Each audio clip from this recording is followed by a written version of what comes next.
मुलांनो, उद्या कोणता सण आहे? नागपंचमी.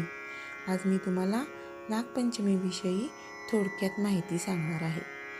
ती तुम्ही लक्षपूर्वक ऐका. श्रावण शुद्ध पंचमीला नागपंचमी असे म्हणतात. या दिवशी जिवंत नागांची, नागाच्या मातीच्या मूर्तींची अगर चंदनाने नागाचे चित्र काढून त्याची पूजा करतात. नागांना हळदी कुंकू लावून लाह्या व दूध वाहतात. त्यांच्या नैवेद्यासाठी पुरण घालून दिंड करतात आणि त्यांची मनोभावे पूजा करतात. असे केले असता वर्षभर नागांपासून त्रास होत नाही असे मानले जाते.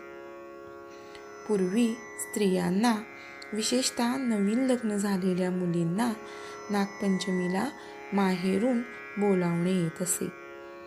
नागपूजा झाल्यावर माहेरवाशिणी आपल्या मैत्रिणींसह झोपाळे बांधून त्यावर झोके घेत, फेर धरून गाणी म्हणत, जिम्मा, फुगडी यासारखे खेळ खेळत आणि सगळा दिवस आनंदात घालवीत. नागपूजेची ही प्रथा देशात अनेक ठिकाणी पाळली जाते. नागपंचमीबद्दल पुष्कळ कथा आहेत. श्रीकृष्णाने कालिया नावाच्या नागाचा पराभव केला व तो यमुनेच्या डोहातून सुखरूप बाहेर आला. त्या दिवशी श्रावण शुद्ध पंचमी होती. दुसरी कथा अशी आहे की नागपंचमीच्या दिवशी शेत नांगरायचे नाही अशी पद्धत असतानाही एका शेतकऱ्याने शेत नांगरले. त्यामुळे एका नागिणीची पिल्ले नांगराचा धक्का लागून मेली. नागिन रागावली व शेतकऱ्याच्या कुटुंबातल्या सर्व माणसांना चावली. शेतकऱ्याची एक मुलगी दुसऱ्या गावी आपल्या सासरी होती. नागिन मग तिला चावायला तिथे गेली. तेव्हा तिला असे दिसले की त्या मुलीने पाटावर नागाचे चित्र काढले आहे व ती नागाची पूजा करते आहे. नागिन खुश झाली.